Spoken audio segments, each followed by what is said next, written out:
দেশনেত্রী বেগম খালেদা জিয়া এবার কেয়ার হসপিটালে গত 23শে নভেম্বর থেকে চিকিৎসাধীন আছেন এবং ওনার medical board professor doctor Shahabuddin Talukdar, professor doctor FM Siddiqui, professor doctor Nuruddin Ahmed, professor doctor AQM Mohsin, professor doctor Shamsul Arefin, professor doctor Ziaul Haque, professor doctor Masum Kamal, professor doctor AZM Saleh, professor doctor brigadier অবসরপ্রাপ্ত সাইফুল ইসলাম এবং ডক্টর জাফর ইকবাল, সেই সাথে বাংলাদেশের বাইরে থেকে professor doctor Habibur Rahman, professor doctor Rafiquddin Ahmed এবং professor John Hamilton, professor doctor Hamid রব,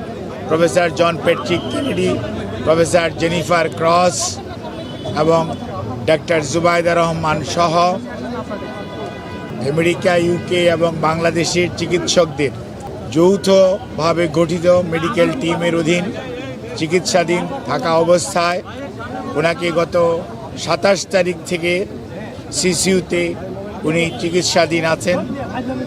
আল্লাহর অশেষ মেহেরবানিতে ডাক্তাররা যে চিকিৎসা দিচ্ছেন সেই চিকিৎসা সেটি উনি গ্রহণ করতে পারছেন অথবা আমরা যদি বলি মেনটেন করছেন। কাজেই বিভিন্ন ধরনের গুজব, বিভিন্ন ধরনের বক্তব্য বিভিন্ন জায়গায় দেখার পরিপ্রেক্ষিতে দলের পক্ষ থেকে আমাদের দলের ভারপ্রাপ্ত চেয়ারম্যান জনাব তারেক রহমান সার্বক্ষণিকভাবে ওনার চিকিৎসার তদারকি করছেন। চিকিৎসার সমস্ত বিষয়ে উনি দেশে বিদেশি চিকিৎসকদের সাথে আমাদের মাধ্যমে যোগাযোগ রাখছেন। দলের মহাসচিব এবং দলের স্থায়ী কমিটির সদস্য সহ সারা দেশের মানুষের ন্যায় প্রধান উপদেষ্টা পরিষদের সদস্য এবং বাংলাদেশের অন্তর্বর্তীকালীন সরকার সার্বক্ষণিকভাবে ওনার চিকিৎসার ব্যাপারে যথাযথ সহযোগিতা এই হাসপাতালের চিকিৎসক, নার্স এবং সকল কর্তৃপক্ষকে দিয়ে যাচ্ছেন এবং আমরা অত্যন্ত কৃতজ্ঞ। আমাদের বন্ধুপ্রতিম দেশ যারা অর্থাৎ আমেরিকা বলেন, ইউকে বলেন, পিপলস রিপাবলিক অফ চায়না বলেন, কাতার বলেন, আর সৌদি আরবিয়া বলেন, পাকিস্তান বলেন, ইন্ডিয়া বলেন, আমাদের অনেক সরকার এবং রাষ্ট্রপ্রধান এই চিকিৎসার ব্যাপারে তাদের সহযোগিতার হাত বাড়িয়ে দিয়েছেন।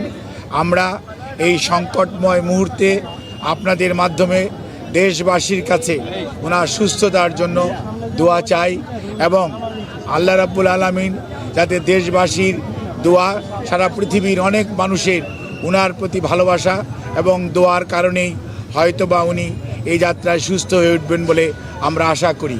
সেই জন্যই আমরা আপনাদের মাধ্যমে সবাইকে সর্বোচ্চ সংযম প্রদর্শন এবং সেই সাথে কোনো ধরনের গুজব ছড়ানো এবং গুজবে কান না দেওয়ার জন্য বিনীতভাবে পরিবারের পক্ষ থেকে, দলের পক্ষ থেকে আপনাদেরকে আমরা অনুরোধ করছি।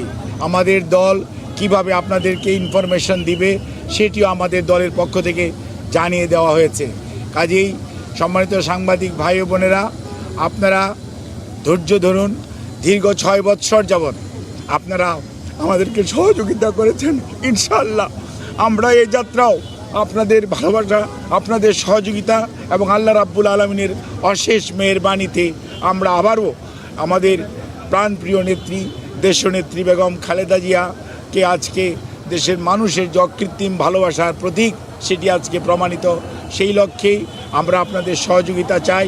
আমাদের ভারপ্রাপ্ত চেয়ারম্যান জনাব তারেক রহমান আপনাদের সবাইকে অনুরোধ করেছেন যে ধৈর্য ধারণ করার জন্য এবং উনি সার্বক্ষণিকভাবে বিরামহীনভাবে দেশি বিদেশি চিকিৎসকদের সমন্বয়ে গঠিত মেডিকেল টিমের সাথে সার্বক্ষণিক যোগাযোগ রাখছেন। কাজে আপনাদের সহযোগিতা ছাড়া চিকিৎসা কার্যক্রম সঠিকভাবে পরিচালনা করা সম্ভব হবে না। কাজে কোনো ধরনের গুজবে কান না দেওয়ার জন্য আপনাদেরকে অনুরোধ করছি এবং দেশনেত্রী বেগম খালেদা জিয়ার জন্য সুস্থতার জন্য আপনাদের মাধ্যমে দেশ তথা সকল ধর্মের মানুষের প্রতি আমরা উদাত্ত আহ্বান জানাচ্ছি। আপনাদের সবাইকে অনেক অনেক ধন্যবাদ।